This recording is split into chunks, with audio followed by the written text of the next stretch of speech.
Hello everyone, this is Dr. Nirmala from the Wellberry. Today we have an interesting recipe planned. I don't know about you, but I am one of these people who really likes finger foods.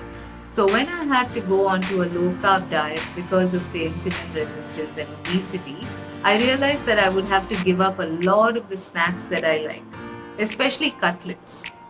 So today we have a low carb version of vegetarian cutlets. Of course, I have used egg. And so these are cutlets that lacto-ovo vegetarians can have, meaning for people who are vegetarian and they include dairy products and egg in their diet. Non-vegetarians, of course, can have them. And now we go on to see how to make paneer cauliflower cutlets.